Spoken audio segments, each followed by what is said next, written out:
With spring break coming up soon, many people in Connecticut are likely making travel plans. Yeah, I want to get some sunshine, but to ensure your next trip goes as safely and smoothly as possible, we are joined today by Dr. Amit Arwindekar. He's the medical director with UnitedHealthcare Global. Welcome, doctor. Thanks for having me. Thank you for joining us. All right, so as people plan any springtime getaways, what should they keep in mind about their health? So there's a couple things that are really important to keep in mind about your health. First and foremost, check in with your regular doctor to make sure that you're healthy and safe for travel.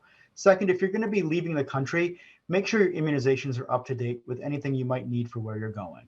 Third, and I think most importantly, it's important to have your own personal medical kit, just some things to have on hand in case something happens that's minor, be it pain medications, things for stomach problems, sunscreen, bug spray, things like that, just so you are prepared to help take care of yourself and your family. Little pharmacy in your bag. Well, so I always forget Band-Aids, Doc, and every time I get on a trip, I'm like, I got a hangnail and I need a Band-Aid. Or blisters from walking, yeah.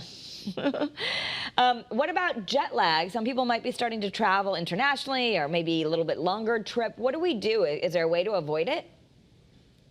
So, jet lag's really common. If you're going more than 2 time zones away from home, you're likely going to encounter some degree of just fatigue and being off the clock.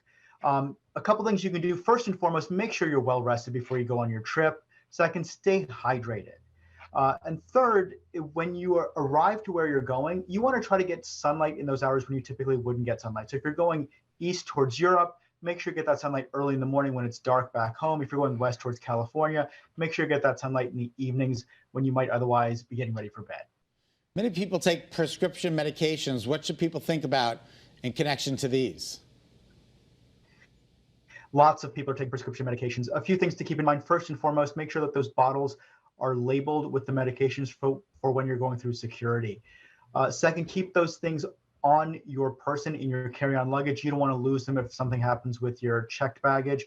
And third, if you're going to go overseas, check what the requirements are for bringing those medications into a different country. Oftentimes there's limitations on certain medications and how much they'll let you bring in. Yeah, that's interesting. Okay, so if you're going for an extended period of time, you might have to see how much you can bring. Okay.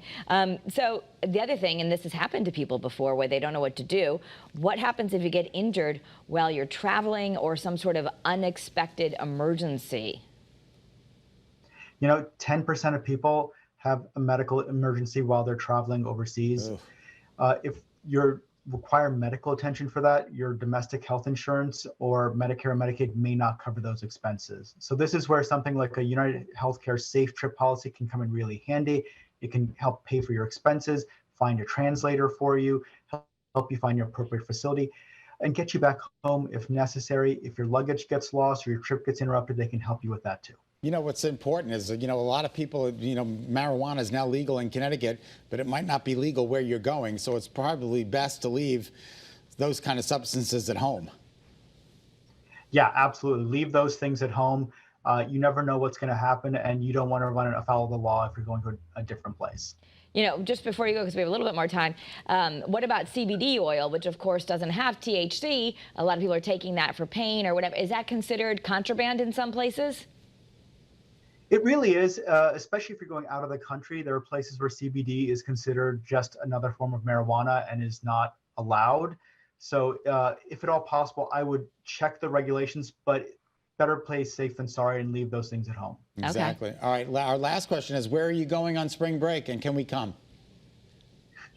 I'll be going to Arizona. Okay. You're all welcome to join me. So I hope to see you there, and I hope you guys enjoy your travel. If you need more help or advice, UHCSafeTrip.com is a great resource. Okay. There it is again. There it is again. Thank you. Thank you so much, Doc. We appreciate your time.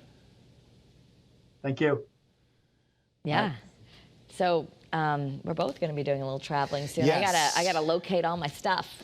Yeah, the prescription drugs is a big thing because it's interesting what he said is because a lot of people would bring it in the pill box. In the pill box. But he wants you to have it labeled, which makes sense. So maybe just put it all in a Ziploc bag. I just take all my medicines and I go down and I do the pill box. I don't have a box, and then I just combine it and throw it in one big capsule, and then I Yeah. sort it out when I get there. Right, so they would want you to instead bring the bottles. Bring the But bottles. then I guess you got to be careful if you're taking certain things. And I wonder, like some common medications, if people have ADHD and they're taking Adderall, like some states might, some countries might not be okay with that. Yeah, it's very So interesting. they have to Call ahead and find out what's going on. gotta make sure. Who do you call?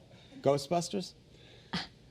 Or like Ask your travel agent, Google online, ask I don't know. medication busters. Go to uhcsafetrip.com. Yeah, go to uhcsafetrip.com. Thank you so much for being with us on this edition of Great Day Connecticut. We're back tomorrow with an all-new brand new show. Yes, you can follow Scott and I until then on social media. And of course, we'll post the recipe for Recipe of the Week on Instagram and Facebook. Eyewitness News at 4 is next. Watch those blender things.